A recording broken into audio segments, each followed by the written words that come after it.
Hello everyone, कैसे हैं आप सभी। आई होप अच्छे एंड स्वस्थ होंगे। तो आज की जो हमारी क्लास रहने वाली है वो काफ़ी इम्पोर्टेंट। अगर हमारे आज के टॉपिक की बात करें, हमारे टेस्ट के टॉपिक की बात करें तो आपके राजस्थान जीके है। राजस्थान जीके में हम दो टॉपिक करते हैं। एक आपके ज्योग्राफी का जो टॉपिक रहने वाला है वो रहने वाली है राजस्थान की मृदाएं। राजस्थान की मृदाएं, जिससे काफ़ी इंपॉर्टेंट क्वेश्चन है, आज हम इससे कवर करेंगे। दूसरा हमारा जो टॉपिक है वो टॉपिक है हमारे राजस्थान हिस्ट्री का। ये जो टॉपिक है राजस्थान हिस्ट्री का, ये आपका हम जब पढ़ते हैं, सिलेबस देखते हैं, पढ़ते हैं, तो उसमें ज़रूर एक बार हम पढ़ लेते हैं बाद में, लेकिन इसका रिवीजन नहीं कर पाते। दूसरी बात कि ये ऐसा टॉपिक है जो हमें याद भी बहुत कम होता है। टॉपिक कौन सा है? आपके ऐतिहासिक राजस्थान और उसमें प्रारंभिक ईस्वी काल के महत्वपूर्ण ऐतिहासिक केंद्र। इसमें कैसे क्वेश्चन बनते हैं, कैसा टॉपिक है? जैसे कोई आपसे यूप, स्तंभ लेख, आपसे अभिलेख, इनसे जो क्वेश्चन पूछा जाता है, आपसे ऐसे पूछ लिया जाता है कि किस अभिलेख से है वो वैष्णव धर्म के बारे में उल्लेख मिलता है, या फिर इसमें पूछ लिया जाता है कि किस प्रशस्ति में किस आपके रियासत का उल्लेख मिलता है, सामाजिक सुधारों के बारे में किस आपकी प्रशस्ति में मिलता है या अभिलेख में मिलता है। तो ये क्वेश्चन इनसे पूछे जाते हैं और ये काफ़ी इंपॉर्टेंट होते हैं। हम देख लेते हैं, पता नहीं ये क्वेश्चन कहाँ से हमें एग्जाम में दे दिया। तो ये इस टॉपिक से आते हैं, जो आज का आपका काफ़ी इंपॉर्टेंट टॉपिक है। तीसरे हमारे टॉपिक की बात करें तो आपको एक क्वेश्चन भी दिख रहा होगा। ये है हमारा तीसरा टॉपिक रहेगा आर्थिक समीक्षा।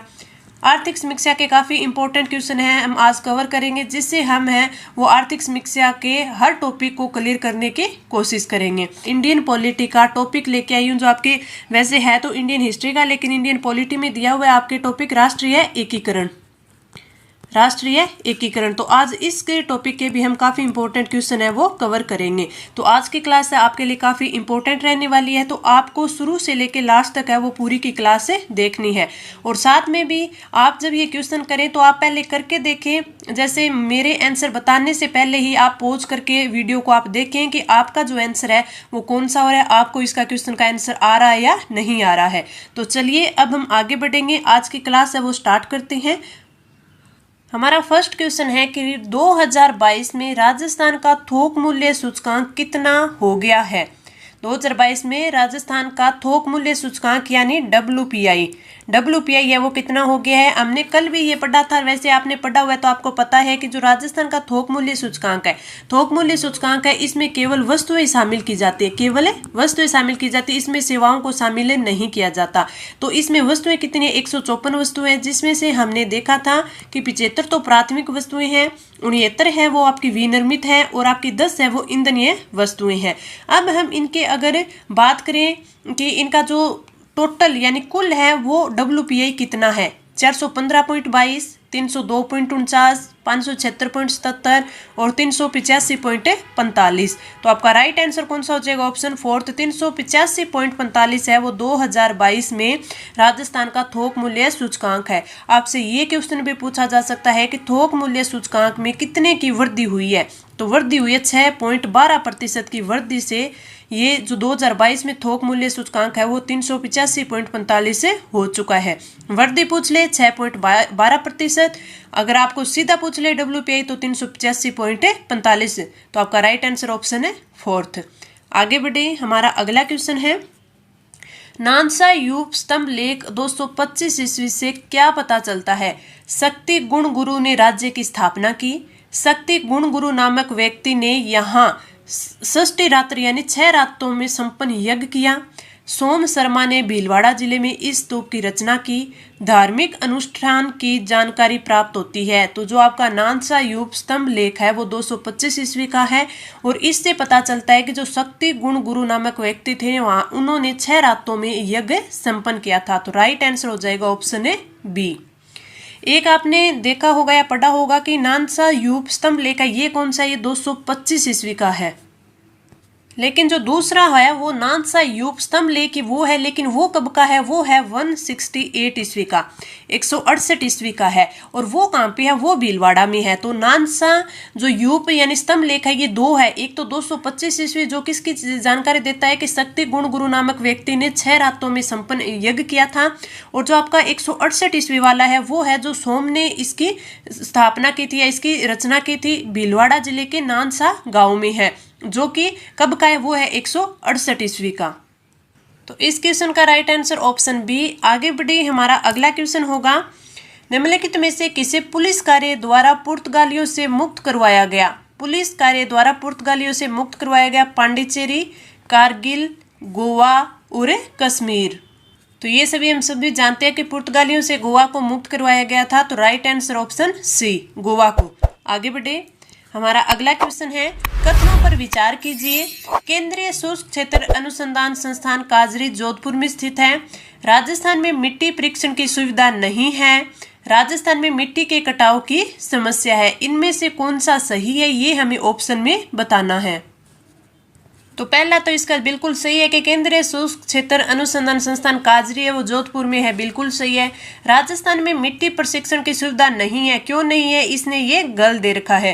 राजस्थान में मिट्टी के कटाव की समस्या है, यहाँ ये ज्यादातर पश्चिमी क्षेत्र में है, राजस्थान के पश्चिमी क्षेत्र वहां पे ये कटाव की ज्यादा समस्या है। तो यानी फर्स्ट और थर्ड सही है। तो आपका राइट आंसर हो जाएगा ऑप्शन डी, 1 और 3 है वो सही दिए हुए हैं। आगे बढ़े, हमारा जो अगला क्वेश्चन है कि सुमेलित कीजिए। इस साइड है वो श्रेणी दी गई है WPI की, और इस साइड है वो क्या दिया गया है, आधार वर्ष दिया गया है, सॉरी CPI की। CPI की इस साइड है वो श्रेणी दी गई है, उपभोक्ता मूल्य सूचकांक है। जो CPI है उसकी 4 श्रेणियां होती है। 4 कौन कौन सी होती है, औद्योगिक श्रमिकों हेतु होती है जिसे CPI IW यानी इंडस्ट्रियल वर्कर, कृषि श्रमिकों के हेतु होती है, ग्रामीण जो श्रमिक होते हैं उनके लिए होती है, और ग्रामीण शहरी संयुक्त हेतु होती है। तो ये 4 है वो श्रेणी होती है CPI की। CPI यानी कि उपभोक्ता मूल्य सूचकांक। जो आपका CPI होता है इसमें क्या होता है, ये एक सूचकांक है, ये पर माह आता है, यानी प्रति माह ये जारी किया जाता है, प्रति माह है ये जारी किया जाता है। दूसरा जो उपभोक्ता मूल्य सूचकांक है ये जो समयावधि होती है उसके अंतर्गत वस्तु तथा जो सेवाएं होती हैं, जो सेवाएं होती हैं उनके जो मूल्य होते हैं उनमें जो परिवर्तन आते हैं उन परिवर्तनों को मापता है CPI। हमें इसमें जो 4 श्रेणी होती है तो इसमें इनके आधार वर्ष के साथ सुमेलित करना है, देखना है कि कौन सा इसमें गल दिया गया है।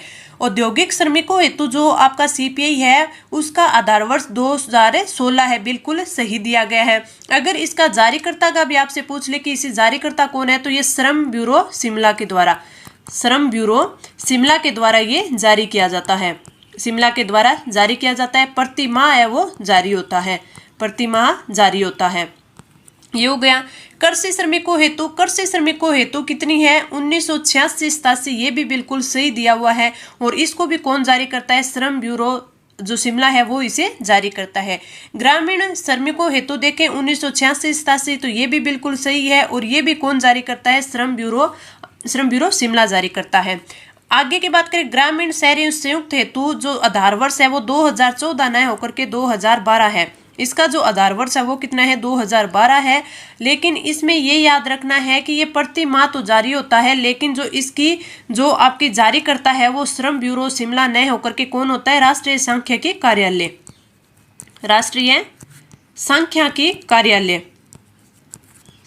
कार्यालय है, इसके जारीकर्ता होते हैं। तो आपको याद रखना है कि जो उपभोक्ता मूल्य सूचकांक होता है, उपभोक्ता मूल्य सूचकांक आपका CPI होता है, इसकी कितनी श्रेणियां होती है, 4 श्रेणियां होती है, जिनमें से औद्योगिक, कृषि और ग्रामीण श्रमिकों हेतु होते हैं। इन तीनों को जारी करता है श्रम ब्यूरो शिमला। लेकिन चौथी जो ग्रामीण शहरी संयुक्त हेतु होती है उसे कौन जारी करता है, उसे राष्ट्रीय सांख्यिकी कार्यालय जारी करता है, जिसका आधार वर्ष 2012 है। ये चीजें आपको ध्यान रखनी है। आगे बढ़े तो इसका जो हमारा जो आपका गलत हो जाएगा वो कौन सा हो जाएगा, ऑप्शन है डी हो जाएगा।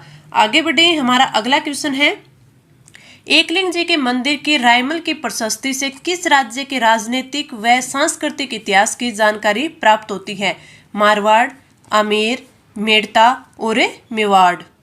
अब अगर हम एकलिंग जी के मंदिर के रायमल की जो प्रशस्ति है उसकी बात करें तो ये एकलिंग जी के मंदिर के दक्षिणी द्वार की प्रशस्ति है। दक्षिणी द्वार की प्रशस्ति है। ठीक है, पहली बात हमें ये याद रखनी है। दूसरी बात कि जो महाराणा रायमल है, इन्होंने जो मंदिर का एकलिंग जी मंदिर है उनका जो जीर्णोद्वार करवाया था उस समय है इसको उत्कीर्ण किया था। तो अगर आपको पूछ ले कि उत्कीर्ण कब किया था, रायमल जी ने करवाया था, महाराणा रायमल ने करवाया था एकलिंग जी के जो मंदिर को जो उत्कीर्ण करे जीर्णोद्वार कर रहे थे उस टाइम। और कब? मार्च 1488 में महाराणा रायमल ने एकलिंग जी के मंदिर का जब जीर्णोद्वार कर रहे थे तब उत्कीर्ण करवाया था। और इसमें क्या है, इसमें मेवाड़ के शासकों की वंशावली और उनका जो सामाजिक था, उसका समाज की जो आर्थिक धार्मिक और सामाजिक स्थिति के बारे में है इस प्रशस्ति में बताया गया है। अगर आपसे पूछ ले कि इस प्रशस्ति के रचयिता कौन थे, तो इस प्रशस्ति के रचयिता है वो महेश भट्ट थे। महेश भट्ट है, जिसे महेश्वर भी कहा जाता है, इस प्रशस्ति के रचयिता थे। और इसमें एक चीज और है कि जो बापा ने संन्यास लिया था उसका वर्णन भी किस में है, इस प्रशस्ति में दिया हुआ है। तो इस क्वेश्चन का राइट आंसर ऑप्शन डी हो जाएगा कि मेवाड़ जो आपका राज्य था उसकी राजनीतिक व सांस्कृतिक इतिहास की जानकारी है वो इससे मिलती है, मेवाड़ राज्य की। तो आपको एकलिंग जी के मंदिर की जो रायमल प्रशस्ति है उसमें क्या ध्यान रखना है कि एकलिंग जी के मंदिर के दक्षिणी द्वार की प्रशस्ति है। इसमें बापा के संन्यास लेने का वर्णन मिलता है। मार्च 1488 में उत्कीर्ण करवाई गई थी रायमल के द्वारा। इसके रचयिता है वो महेश भट्ट है, जिसे महेश्वर भी कहा जाता है। इस प्रशस्ति में जो मेवाड़ राज्य है उसकी वंशावली, उसके आर्थिक, धार्मिक और सामाजिक स्थिति का वर्णन है इसमें मिलता है। तो ये आपको ध्यान रखना है। इस क्वेश्चन का राइट आंसर ऑप्शन डी। आगे बढ़े, हमारा जो अगला क्वेश्चन है कि जूनागढ़ के नवाब का नाम था हरि सिंह, मुबारक खान, नवाब महाबत खान, इनमें से कोई नहीं। तो आपका राइट आंसर कौन सा हो जाएगा? ऑप्शन सी, नवाब महाबत खां है वो जूनागढ़ के नवाब थे। हरि सिंह कहाँ के थे? जम्मू कश्मीर के थे। तो इस क्वेश्चन का राइट आंसर ऑप्शन है सी। आगे बढ़े, हमारा अगला क्वेश्चन है कथन ए, राजस्थान के पूर्वी मैदान में दोमट और बंजर मिट्टी पाई जाती है और कारण है आर, दोमट मिट्टी संगठित एवं बारीक छिद्रों में होती है। तो इनमें से हमें बताना है कि कथन ए सही है या गलत है, आर सही है या गलत है, या दोनों ही सही है या दोनों ही गलत है। तो इसमें जो कथन ए दिया हुआ है वो गलत दिया गया है कि राजस्थान के पूर्वी मैदान में दोमट और बंजर मिट्टी नहीं पाई जाती, वहां उपजाऊ मिट्टी पाई जाती है। बंजर की बात करें या अनउपजाऊ की बात करें तो ये हमारे राजस्थान के जो दक्षिणी हिस्सा है उसमें जो पश्चिमी हिस्सा है उसमें ज्यादा पाई जाती है। तो ये आपका गलत हो गया। दोमट मिट्टी संगठित एवं बारीक छिद्रों वाली होती है, हाँ ये बिल्कुल सही है। तो आपका ए है वो गलत हो जाएगा, आर सही होगा, तो आपका ऑप्शन ए है वो बिल्कुल सही हो जाएगा। तो आपके जो मृदा वाला टॉपिक है सोइल से, उसका जो टॉपिक है उसमें आप देख लीजिए किस प्रकार के क्वेश्चन बन सकते हैं। एक इस प्रकार के बन सकते हैं, कथन और कारण आपसे पूछा जा सकता है। दूसरा कि आपको मिट्टी के नाम दे देंगे कि जैसे लाल दोमट मिट्टी है वो कहाँ पाई जाती है। नीचे ऑप्शन में 4 आपको जिले दे देंगे या फिर 4 क्षेत्र दे देंगे, जैसे दक्षिणी पूर्वी हो गया, पश्चिमी उत्तरी हो गया, ऐसे क्षेत्र दे देंगे। फिर आपसे पूछ लेंगे कि ये मिट्टी है वो कहाँ पाई जाती है, या फिर एक स्पेसिफिक मिट्टी का नाम दे देंगे जैसे एरिडोसोल्स या फिर इस प्रकार, और उनसे पूछ लेंगे कि ये किस क्षेत्र की या फिर किस जिले की मिट्टी है। आगे बढ़े, हमारा अगला क्वेश्चन है सितंबर 2020 से औद्योगिक श्रमिकों हेतु श्रम ब्यूरो शिमला द्वारा आधार वर्ष 2016 के अनुसार किन केंद्रों से आंकड़े लिए जाते हैं। अब आपको एक तो ये चीज रखनी है याद है कि औद्योगिक श्रमिकों हेतु यानी जो सीपीआई है वो कौन जारी करता है? श्रम ब्यूरो शिमला द्वारा। आधार वर्ष 2016, ये तीनों चीजें हमने पीछे बात कर ली। अब इसमें सितंबर 2020 में कुछ चेंज हुआ था। वो क्या हुआ था कि सितंबर 2020 में जो आपके CPIW है यानी इंडस्ट्रियल श्रमिक वर्कर थे, उनकी श्रृंखला में श्रम ब्यूरो द्वारा जो अलवर क्षेत्र था, पहले क्या क्या आते थे? अलवर, पहले आपका आता था अजमेर, तो अजमेर के स्थान पर अलवर केंद्र को सम्मिलित कर लिया है। पहले आपके 3 केंद्र कौन कौन से आते थे? अजमेर, भीलवाड़ा और जयपुर, ये 3 थे। अब कौन कौन से हो गए? अब अजमेर के स्थान पर अलवर को चेंज कर दिया, तो अलवर, भीलवाड़ा और जयपुर आ गए। तो वही हमसे पूछा इन तीनों में से, अलवर, भीलवाड़ा, अजमेर नहीं, क्योंकि अजमेर के स्थान पे अलवर हुआ है। अलवर भीलवाड़ा जयपुर। तो अलवर भीलवाड़ा जयपुर ये हमारा सही है, तो राइट आंसर हो जाएगा ऑप्शन 2। ऐसे क्वेश्चन होते हैं तो इनमें हमें अलवर भीलवाड़ा अजमेर ऐसे थोड़ा सेम सेम सा लगता है, या फिर अजमेर भीलवाड़ा जयपुर हम थोड़ी सी गलती कर देते हैं। तो ऐसे क्वेश्चन होते हैं उनको थोड़ा सा ढंग से पढ़ के हमें अच्छे से आंसर करना होता है। तो राइट आंसर हो जाएगा ऑप्शन 2। अब कौन कौन से है, अलवर है, भीलवाड़ा है और जयपुर है। तो हमारे राजस्थान से 3 केंद्रों से वो आंकड़े प्राप्त किए जाते हैं। अगर पूरे देश के पूछ ले तो पूरे देश में 88 औद्योगिक केंद्रों से वो आंकड़े प्राप्त किए जाते हैं, लेकिन हमारे राजस्थान से 3 कौन कौन से, अलवर, भीलवाड़ा और जयपुर, ये आपको याद रखना है। और आधार वर्ष पूछ ले तो 2016। आगे बढ़े, हमारा नेक्स्ट क्वेश्चन है 7वीं शताब्दी के मेवाड़ की धार्मिक तथा राजनीतिक व्यवस्था के बारे में जानकारी प्राप्त करने की दृष्टि से कौन सा शिलालेख है वो महत्वपूर्ण है। 7वीं शताब्दी यानी 600 समथिंग ईस्वी की बात कर रहा है ये। धार्मिक तथा राजनीतिक व्यवस्था के बारे में और मेवाड़ की। अपराजिता का शिलालेख, गोसुंडी का शिलालेख, मंडोर का शिलालेख और ओसिया का शिलालेख। तो आपका राइट आंसर हो जाएगा ऑप्शन ए, अपराजिता का शिलालेख। अगर अपराजिता का शिलालेख की बात करें तो ये कब का है, 661 ईस्वी का, 661 ईस्वी का है। इस शिलालेख में जो गुहिल शासक थे, गुहिल शासक अपराजित थे, गुहिल शासक अपराजित थे, उसकी विजयों एवं प्रताप का वर्णन है वो अपराजिता का शिलालेख में मिलता है। ये जो शिलालेख है ये नागदा गांव के यानी उदयपुर के जो कुंडेश्वर मंदिर है, कुंडेश्वर मंदिर है, वहां से मिला था। इस लेख की जो रचना अगर आपसे पूछ ले तो जो ब्रह्मचारी थे उनके ब्रह्मचारी के पुत्र दामोदर है, दामोदर ने इसकी रचना की थी। और यहाँ से मेवाड़ की धार्मिक राजनीतिक व्यवस्था के बारे में जानकारी मिलती है। साथ में ही यहाँ पे जो शिलालेख जो दामोदर थे वो, और इनके साथ ही ब्रह्मचारी, यशो भट्ट, वत्स, अजीत आदि जो कवि थे उनका जो प्रशस्तिकारों के नाम भी यहाँ पे उल्लेख मिलते हैं इस शिलालेख में। तो ये भी चीजें आपको ध्यान रखनी है। इस क्वेश्चन का राइट आंसर ऑप्शन ए, अपराजिता का शिलालेख जो कि 661 ईस्वी का था। आगे बढ़े, हमारा अगला क्वेश्चन है ब्रिटिश गवर्नर ने विभाजन योजना को घोषित किया था, कब किया था? 10 जून 1947 को, 15 अगस्त 1947 को, 3 जून 1947 को और 15 जून 1947 को। तो आपका राइट आंसर हो जाएगा ऑप्शन बी, 15 अगस्त 1947 को विभाजन योजना को घोषित किया गया था। राइट आंसर 15 अगस्त 1947। आगे बढ़े, हमारा अगला क्वेश्चन है कथन ए में राजस्थान में मिट्टी के कटाव की समस्या है। राजस्थान में चंबल, बनास, घग्गर व बाणगंगा आदि नदियां हैं वो मिट्टी के कटाव का प्रमुख कारण है। तो आपका राइट आंसर कौन सा हो जाएगा? ऑप्शन ए में भी सही बोला गया है कि मिट्टी के कटाव की समस्या है, और जो नदियां हैं उनके कारण भी मिट्टी का कटाव का है वो प्रमुख कारण बन जाता है। तो इनमें दोनों ही सही है। लेकिन अगर आपसे पूछ ले कि राजस्थान में सर्वाधिक जो मिट्टी या मृदा अपरदन है वो कौन सी नदी करती है मृदा अपरदन, तो वो सर्वाधिक करती है चंबल नदी। तो आपका राइट आंसर इसमें तो हो जाएगा कि ऑप्शन ए और दोनों, ये कथन ए और कारण आर दोनों ही सही है। तो आपका हो जाएगा ऑप्शन सी, ए तथा आर दोनों सही है और आर है वो ए की ठीक व्याख्या करता है। तो राइट आंसर ऑप्शन सी। लेकिन आपसे पूछ ले कि मृदा अपरदन सर्वाधिक है वो कौन सी नदी करती है, तो चंबल नदी करती है। आगे बढ़े, हमारा अगला क्वेश्चन है कृषि एवं संबंध क्षेत्र का निम्न में से कौन सा क्षेत्र नहीं है? पशुधन, फसल, मत्स्य पालन और बागवानी। अगर हम बात करें कि कृषि और संबंध क्षेत्र है उसके उप क्षेत्रों की बात करें तो इसके 4 उप क्षेत्र होते हैं। इसके 4 उप क्षेत्र होते हैं। 4 कौन कौन से, ये काफी इंपॉर्टेंट है, इसमें हर बार एग्जाम में क्वेश्चन आता है। एक तो पशुधन, फसल, वानिकी और मत्स्य पालन। तो यानी एक होता है वानिकी। तो इसमें आपका कौन सा नहीं है? आपका बागवानी नहीं है। तो राइट आंसर हो जाएगा ऑप्शन 4। कृषि एवं संबंध क्षेत्र का निम्न में से कौन सा उप क्षेत्र नहीं है? तो उप क्षेत्र 4 होते हैं, पशुधन, फसल, वानिकी और मत्स्य पालन। तो आपका राइट आंसर हो जाएगा ऑप्शन 4। अगर इनमें ये पूछ ले कि इनका योगदान कितना कितना रहता है, तो जो सर्वाधिक योगदान भी आपसे पूछा जा सकता है कि कृषि एवं संबंध क्षेत्र में जो उप क्षेत्र होते हैं उसमें सर्वाधिक जो योगदान है वो किसका होता है? तो सर्वाधिक योगदान पशुधन का होता है। सर्वाधिक योगदान पशुधन का, वो भी कितना? 46.41%। तो ये चीज, जो दोनों चीजें आपको याद रखनी है। सर्वाधिक पशुधन का कितना? 46.41%। इस क्वेश्चन का राइट आंसर ऑप्शन 4।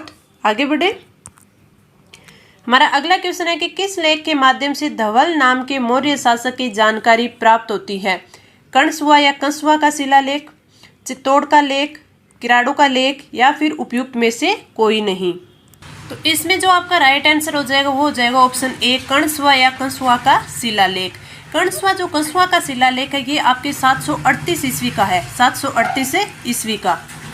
तो 738 ईस्वी है और 795 विक्रम संवत है, 495 विक्रम संवत है। आपको ये पूछ लिया जाए कि जो कंसुआ का शिलालेख है ये कहाँ है, कि कहाँ पे ये उत्कीर्ण है, तो ये आपके कोटा में स्थित है, कोटा में है। और कोटा के निकट जो कणसुआ गांव है, कणसुआ गांव है, उन वहाँ एक शिवालय है, तो शिवालय में ये उत्कीर्ण है, शिवालय में ये उत्कीर्ण है, 738 ईस्वी का है। और इसमें जो धवल नामक जो मौर्य शासक है, उनके जो ये मौर्यवंशी राजा का है वो उल्लेख मिलता है। साथ में ये भी उल्लेख मिलता है कि जो राजस्थान के अंतिम मौर्यवंशी राजा है थे वो कौन थे। तो अंतिम मौर्यवंशी राजा की सूचना भी कौन सा शिलालेख देता है, कणसुआ का शिलालेख देता है। शैव धर्म के प्रचार और राजस्थान के अंतिम मौर्यवंशी राजा की सूचना है कौन देता है, ये कणसुआ का शिलालेख देता है। तो आपका राइट आंसर हो जाएगा ऑप्शन ए। इसके बारे में 3-4 चीजें आपको ध्यान रखनी है। आगे बढ़े, हमारा अगला क्वेश्चन है, निम्नलिखित में से कौन सा तत्व है राष्ट्र निर्माण को प्रभावित करता है? औद्योगिकरण, शिक्षा का प्रसार, नगरीकरण और उपरोक्त सभी। तो इसमें तो हमें पता है कि औद्योगिकरण, शिक्षा का प्रसार और नगरीकरण ये तीनों ही राष्ट्र निर्माण को प्रभावित करते हैं। तो राइट आंसर हो जाएगा ऑप्शन डी। आगे बढ़े, हमारा अगला क्वेश्चन है कि निम्नलिखित में से कौन सा सही सुमेलित है? इस साइड है वो मृदाएं दे रखी है, मृदाओं का प्रकार दे रखा है, और इस साइड है उनके जिले दे रखे हैं। तो इनमें से हमें बताना है कि कौन सा है वो सही दिया हुआ है। इनमें से एरिडोसोल्स की बात करें तो एरिडोसोल्स जो आपकी मिट्टी होती है वो कहाँ पाई जाती है? अजमेर और उदयपुर। तो ये तो इसने गल दे रखा है, क्योंकि यह वह खनिज मृदा है जो अधिकतर शुष्क स्थानों पर पाई जाती है। एरिडोसोल्स है वो शुष्क स्थानों पर पाई जाती है, जैसे जो हमारा पश्चिमी राजस्थान हो गया, जो पश्चिमी राजस्थान है तो वहाँ पाई जाती है। तो पश्चिमी राजस्थान में कौन कौन से आ सकते हैं? जैसे बाड़मेर आ गया, जैसलमेर आ गया, बीकानेर आ गया, गंगानगर आ गया। तो ये स्थान है इसमें आते हैं। तो हनुमानगढ़, चूरू ये आते हैं एरिडोसोल्स में। तो ये तो गलत हो गया। दूसरा एल्फीसोल्स, एल्फीसोल्स होती है, ये पाई जाती है यहाँ इस क्षेत्र में, जयपुर, दौसा, अलवर, भरतपुर, सवाईमाधोपुर। तो ये भी इसने गल दे रखा है। इंसेप्टिसोल्स की बात करें, जो इंसेप्टिसोल्स होती है ये अर्ध शुष्क से लेकर आर्द्र जलवायु वाले क्षेत्रों में पाई जाती है, आर्द्र जलवायु वाले क्षेत्रों में, जैसे सिरोही, पाली, राजसमंद, उदयपुर, भीलवाड़ा इन क्षेत्रों में पाई जाती है। उदयपुर, भीलवाड़ा इन क्षेत्रों में पाई जाती है। तो इसमें ये सही दे रखा है, भीलवाड़ा, पाली इन क्षेत्रों में इसने सही दे रखा है। तो आपका राइट आंसर हो जाएगा ऑप्शन सी। वर्टिसोल्स की बात करें तो वर्टिसोल्स जो ये आपकी मिट्टी होती है, मृदा होती है, ये आपके आर्द्र क्षेत्र में पाई जाती है, अति आर्द्र में। तो ये कहाँ पर हो जाएंगे? झालावाड़, कोटा, बारां इन क्षेत्रों में है ये पाई जाती होगी। बूंदी यानी अधिकतम क्षेत्रों में विस्तृत, इन्हीं अधिकतम क्षेत्रों में विस्तृत है। तो ये आपकी हो जाएगी वर्टिसोल। तो इस क्वेश्चन का राइट आंसर हो जाएगा ऑप्शन सी, क्योंकि ऑप्शन सी है इसमें सही दे रखा है।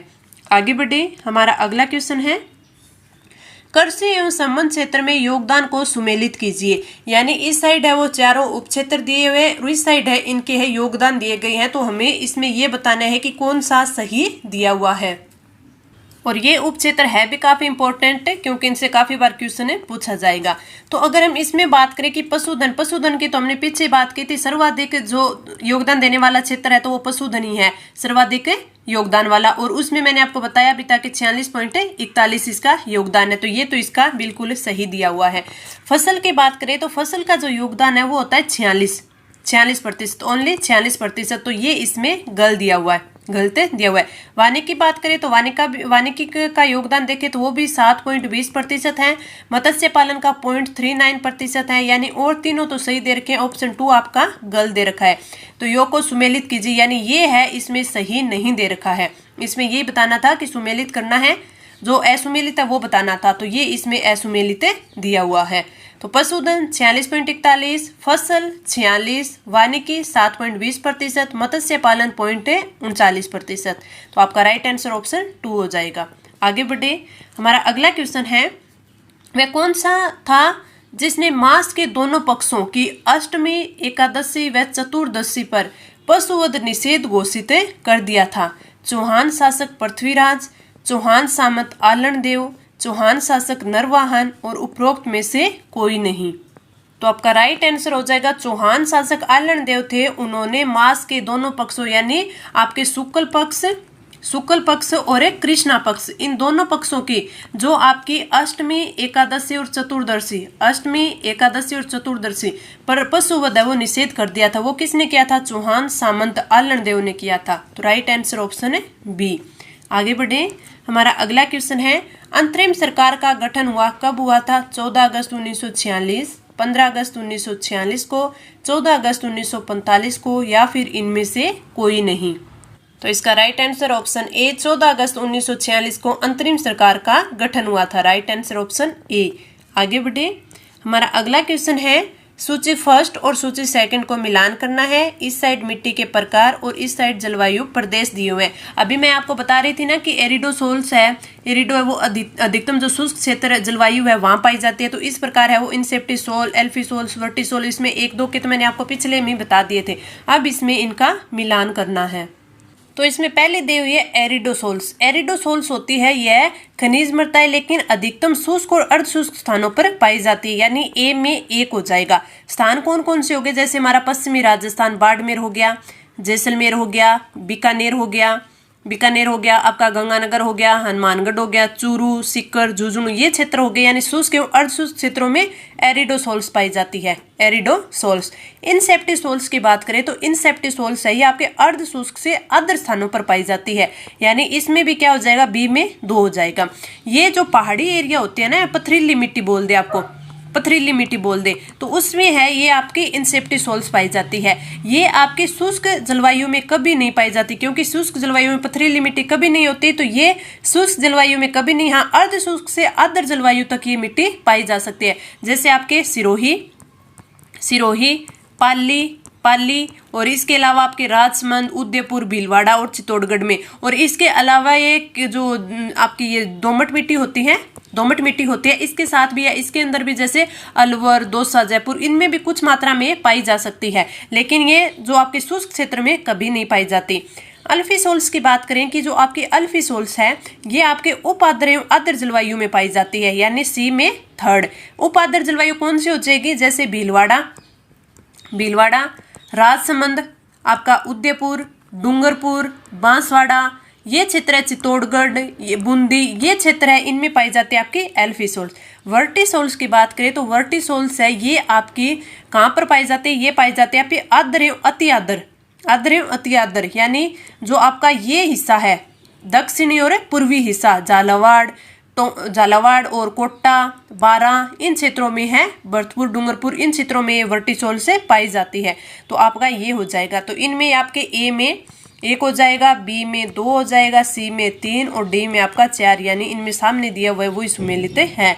तो नीचे जो ये कूट होगा वो हमारा सही हो जाएगा। इनका बस आपको यही चीजें हैं जो एरिडोसोल्स, एनसेप्टिसोल्स है, ये 5 प्रकार की होती हैं। और इन 5 प्रकार की जो मिट्टियां हैं इनमें अपन को क्या चीज देखनी है कि इनमें एक तो इनके क्षेत्र याद रखने हमें कि ये कहाँ का पाई जाती है, दूसरे इनके जलवायु प्रदेश इनके याद रखने हैं। बस इन्हीं 2 से आपका क्वेश्चन है वो बिल्कुल राइट हो जाएगा। एक चीज आप ये देखिए कि ये 5 प्रकार की होती है, तो हो सकता है एग्जाम में ये भी पूछा जा सकता है कि कितने प्रकार की होती है, कौन कौन सी?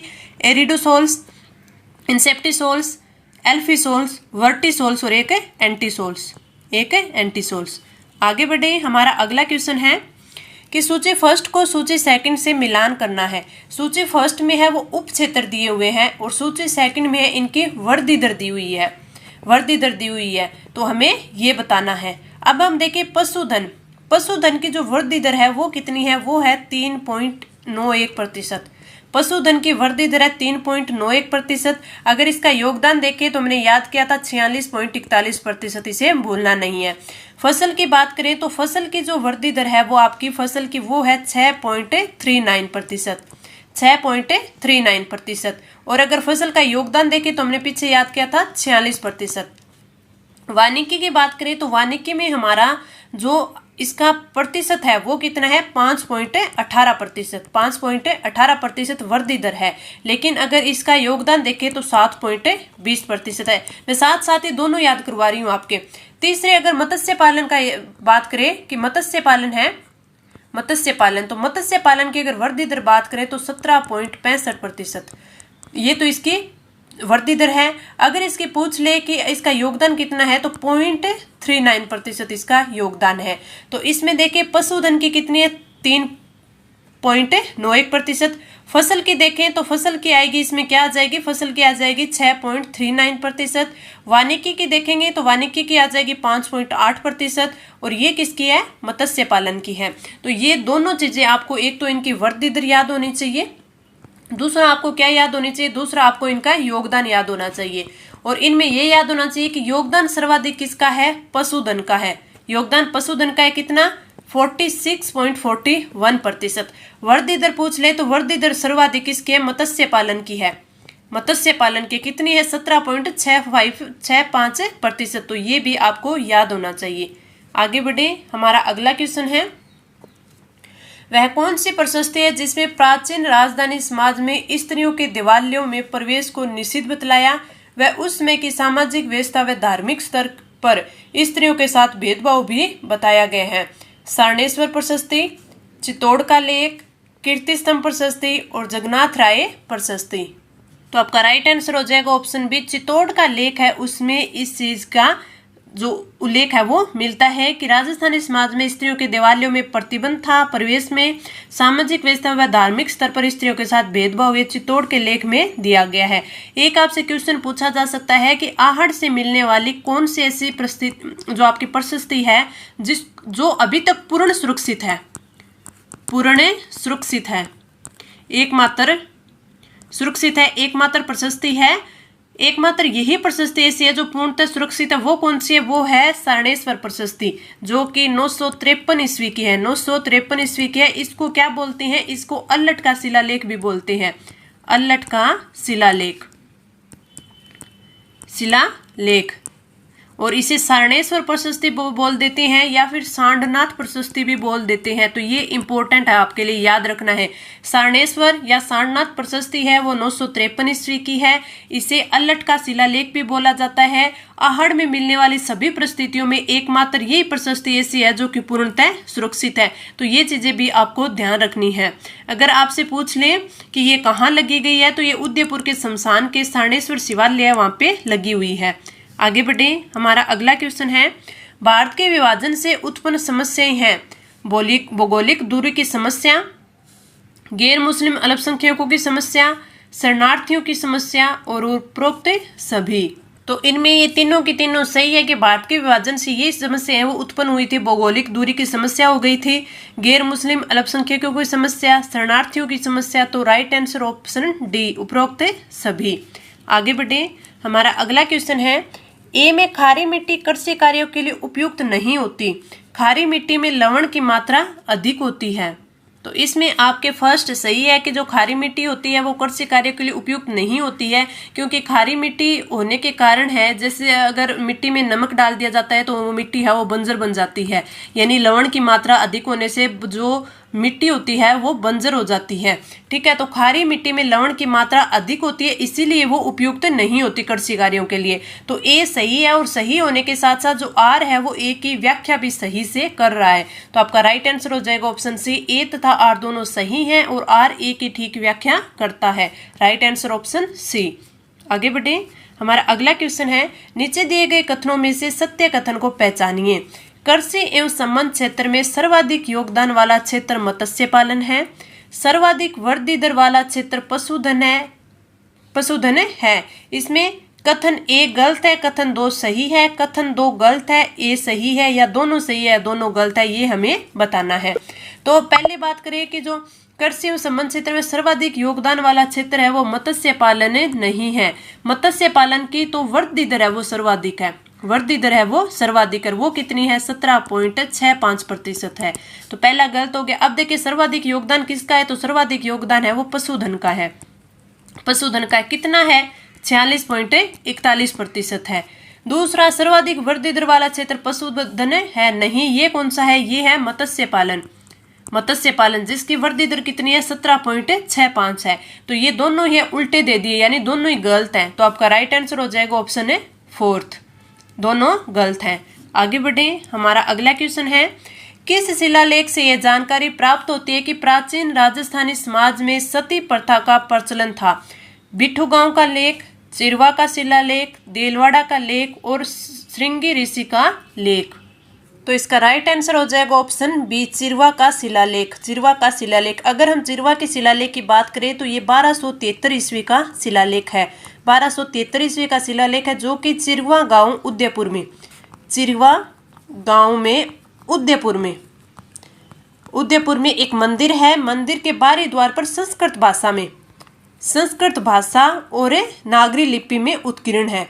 संस्कृत भाषा में नागरी लिपि में उत्कीर्ण है। 1273 ईस्वी का शिलालेख है। और यह है किसके लिए? जो गुहिल वंशीय बप्पा रावल था, उनके वंशज है, उनकी इसमें कीर्ति और उपलब्धियां हैं वो इस शिलालेख में उत्कीर्ण की गई है। इनके वंशज कौन थे? जैसे पदम सिंह, जेतर सिंह, तेज सिंह, समर सिंह, ये इनके वंशज थे। और इस समय जब ये उत्कीर्ण हुआ था, उस समय समर सिंह है वो मेवाड़ का शासक था। कौन था? समर सिंह, मेवाड़ का शासक था समर सिंह। ठीक है। और यहाँ पे संस्कृत में 51 श्लोकों का शिलालेख है। ये अगर पूछ ले कि जो संस्कृत भाषा का है, नागरी लिपि का है, लेकिन इस पे 51 श्लोकों का शिलालेख है जो कि संस्कृत में लिखे गए हैं। और इसमें और क्या जानकारी मिलती है कि जो इसमें इसके जो पड़ोसी राज्य थे उनकी भी राजनीतिक स्थिति थी उसकी जानकारी मिलती है। साथ में ही यहाँ के जो धार्मिक तथा सामाजिक प्रथाएं होती थी, जैसे सती प्रथा, इनका उल्लेख भी कहाँ से मिलता है, इनकी जानकारी कहाँ से मिलती है? चिरवा के शिलालेख से मिलती है। तो आपका राइट आंसर ऑप्शन बी।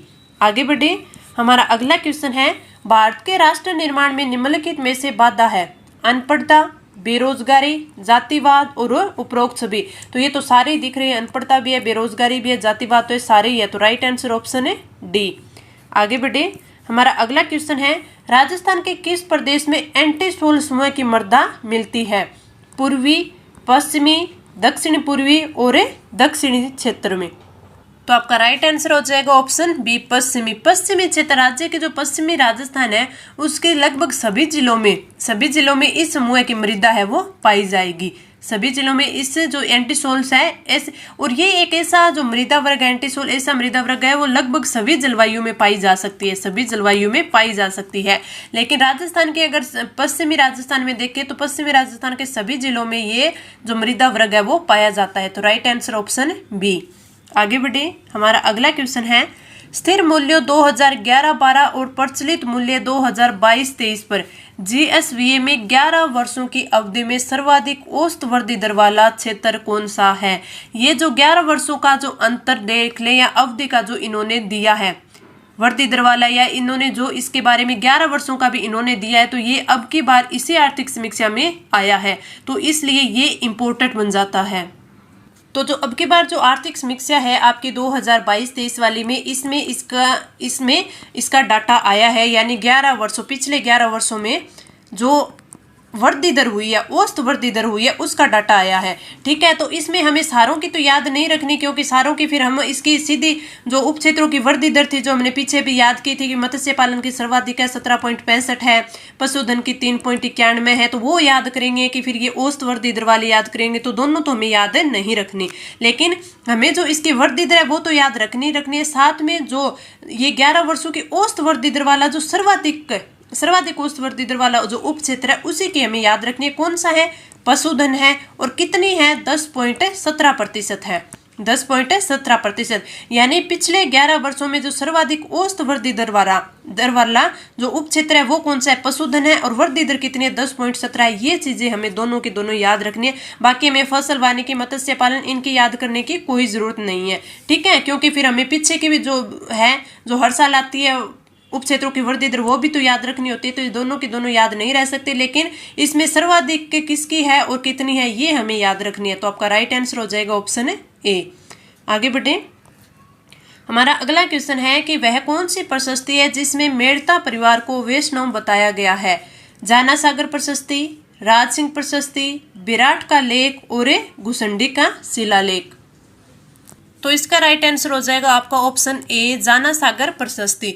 जो जाना सागर प्रशस्ति है ये आपकी कब की है? 1677 ईस्वी की है। 1677 ईस्वी की है। अगर बात करें तो ये है कहाँ पे? ये है बड़ी गांव उदयपुर में। बड़ी गांव उदयपुर में। अगर इसमें बात करें कि जो मेवाड़ महाराणा राज सिंह थे, मेवाड़ महाराणा राज सिंह थे। तो राज सिंह के शासनकाल में इस जो प्रशस्ति है इसको बड़ी गांव के पास है वो उत्कीर्ण करवाया गया था।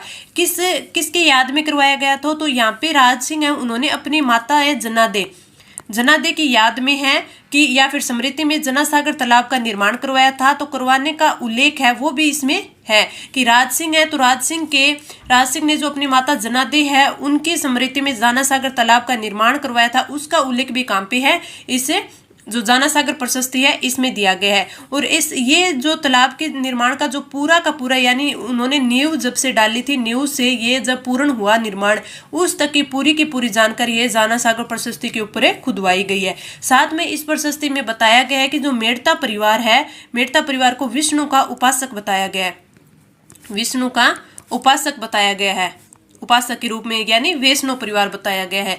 तो आपका राइट आंसर हो जाएगा ऑप्शन ए जनासागर प्रशस्ति है जो कि 1677 ईस्वी की है, बड़ी गांव उदयपुर में है। और राज सिंह ने अपनी माता जनादे की स्मृति में है वो जनासागर तालाब का निर्माण करवाया था, ये उल्लेख इसमें है, ये भी जनासागर प्रशस्ति में उल्लेख किया गया है। Right answer option A.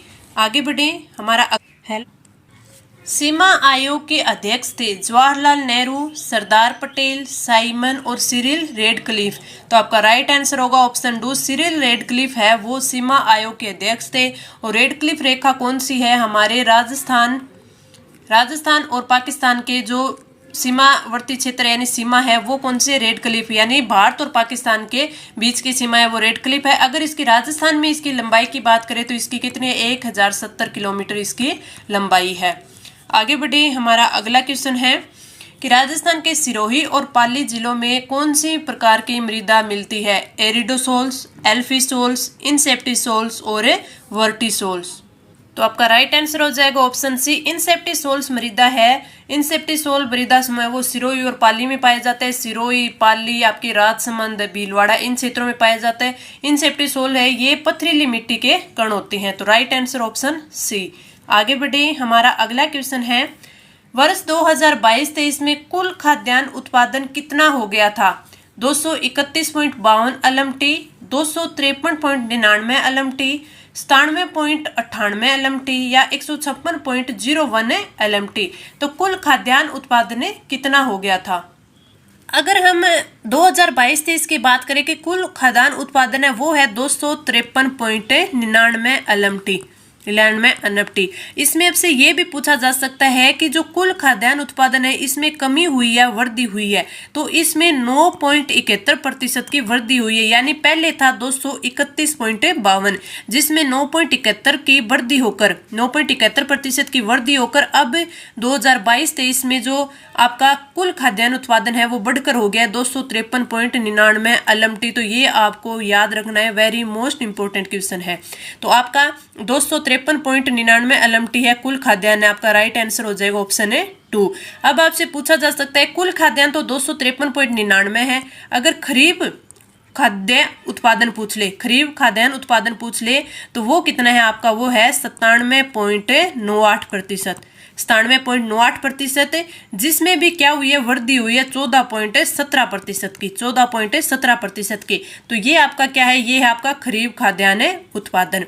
अगर रबी की पूछ ले आपसे कि रबी का कितना है, तो रबी का खाद्यान्न उत्पादन है आपका 156 रबी का आपका खाद्यान्न उत्पादन 156.01 LMT। अगर इसमें पूछ ले तो इसमें भी वृद्धि हुई है 7.08% की वृद्धि हुई है। अब आपको इनमें दो चीजें ध्यान रखनी है। पहला कि कुल खाद्यान्न उत्पादन है वो 253.99 LMT है जिसमें वृद्धि है 9.71% की है। और आपके जो खरीफ उत्पादन है खाद्यान्न उत्पादन, रबी खाद्यान्न उत्पादन है, दोनों में वृद्धि हुई है, लेकिन आपका जो खरीफ खाद्यान्न उत्पादन है वो रबी से कम है, लेकिन वृद्धि दर है वो खरीफ की ज्यादा है। ये क्वेश्चन बन सकता है आपके, तो आपको ये चीजें याद रखनी है। इसका राइट आंसर ऑप्शन है 2। आगे बढ़े, हमारा अगला क्वेश्चन है बीकानेर शासकों की उपलब्धियों की जानकारी प्राप्त करने की दृष्टि से कौन सी प्रशस्ति महत्वपूर्ण है? राज प्रशस्ति, बीकानेर की रायसिंह प्रशस्ति, कीर्ति स्तंभ प्रशस्ति और आमेर का लेख। तो आपका राइट आंसर हो जाएगा ऑप्शन बी, बीकानेर की रायसिंह प्रशस्ति। बीकानेर शासकों की उपलब्धियों की जानकारी है वो बीकानेर की रायसिंह प्रशस्ति से, और इसे और क्या बोला जा सकता है? इसे जूनागढ़ प्रशस्ति भी बोला जाता है। जूनागढ़ प्रशस्ति बोल दें, बीकानेर की दुर्ग प्रशस्ति बोल दें या फिर रायसिंह प्रशस्ति बोल दें, तो इनको तीनों ही बोला जाता है। कब की है? 1594 ईस्वी की है। 1594 ईस्वी की है। तो जो बीकानेर नरेश राय सिंह थे द्वारा जूनागढ़ के निर्माण के बाद है, वो एक पार्श्व में स्थापित पत्थर पर, ये विक्रम संवत 1650 में, विक्रम संवत 1650 में ये आपकी उत्कीर्ण करवाई गई थी। तो ईस्वी तो 1594, विक्रम संवत 1650। जूनागढ़ प्रशस्ति बोल देते हैं, रायसिंह प्रशस्ति भी बोलते हैं, बीकानेर दुर्ग प्रशस्ति भी बोल देते हैं। इस प्रशस्ति में दुर्ग के निर्माण की तिथि भी इसमें उत्कीर्णित है कि इसमें 30 जनवरी 1989 से निर्माण प्रारंभ हुआ था। 17 फरवरी 1589 में है वो नींव रखी गई थी और 17 जनवरी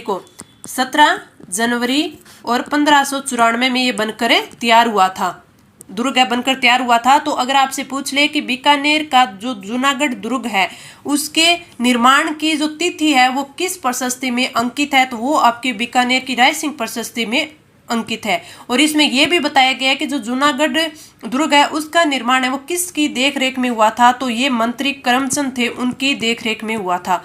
मंत्री करमचंद है, उनकी देखरेख में हुआ था। तो ये चीजें इसमें दी हुई है।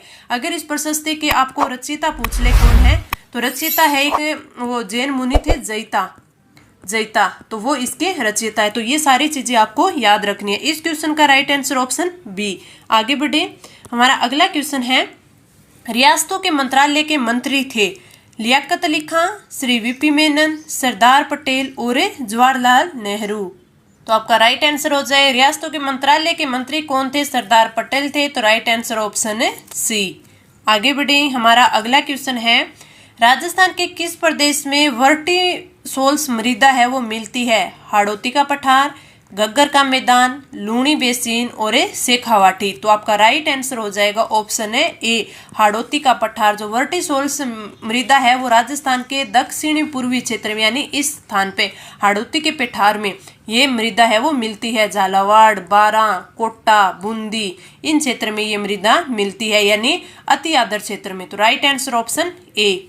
आगे बढ़े, हमारा अगला क्वेश्चन है कि विगत वर्ष की तुलना में खाद्यान्न उत्पादन में वृद्धि दर्ज की गई है। खरीफ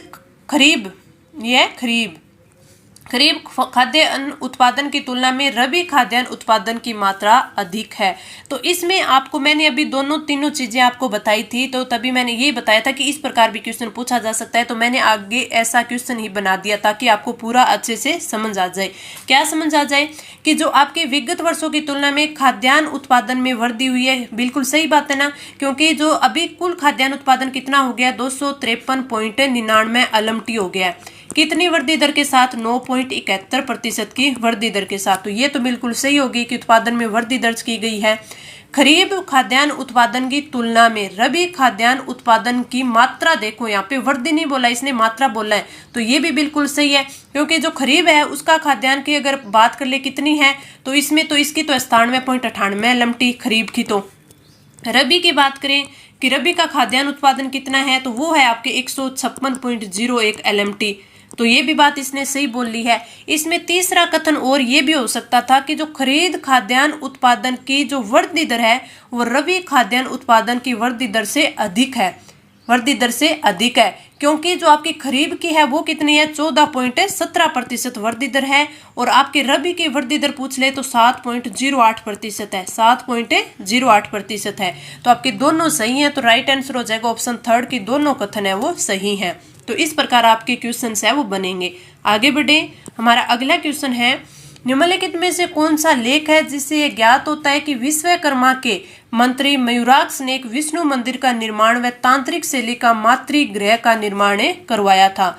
अपराजिता का शिलालेख, भरमर माता का लेख, सामोली लीलालेख या फिर गंगधार का लेख? तो आपका राइट आंसर हो जाएगा ऑप्शन डी, गंगधार का लेख है उसमें इस चीज का उल्लेख मिलता है, जिससे ज्ञात होता है कि विश्वकर्मा के मंत्री जो मयूराक्ष थे उन्होंने विष्णु मंदिर का निर्माण करवाया और तांत्रिक शैली का मातृगृह का निर्माण करवाया था। गंगधार का लेख, राइट आंसर ऑप्शन डी। आगे बढ़े, हमारा अगला क्वेश्चन है कि हैदराबाद का भारत में विलय हुआ था? सितंबर 1947 में, सितंबर 1948 में, सितंबर 1949 में और सितंबर 1950 में। तो आपका राइट आंसर हो जाएगा ऑप्शन बी, सितंबर 1948 में वो हैदराबाद का भारत में विलय हुआ था। Right answer option B. आगे बढ़े, हमारा नेक्स्ट और लास्ट क्वेश्चन, राजस्थान के सर्वाधिक क्षेत्रफल निम्न में से कौन सी मृदा है वो पाई जाती है? एरिडोसोल्स व एंटीसोल्स, इंसेप्टिसोल्स। इसमें तीसरे ऑप्शन भी इंसेप्टिसोल दे दिया है, इसे एल्फिसोल्स कर लीजिए आप, एल्फिसोल्स।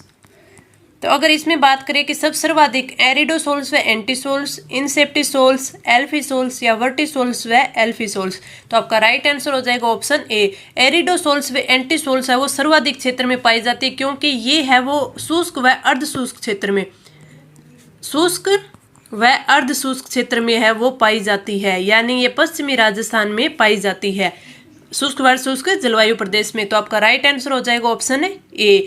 ये मैंने मोस्ट इंपोर्टेंट 40 क्वेश्चन आपको करवा दिए हैं। आपका राजस्थान हिस्ट्री का जो ये आज का जो टॉपिक था काफ़ी इंपॉर्टेंट है, क्योंकि इससे क्वेश्चन है वो बहुत बार बनते हैं।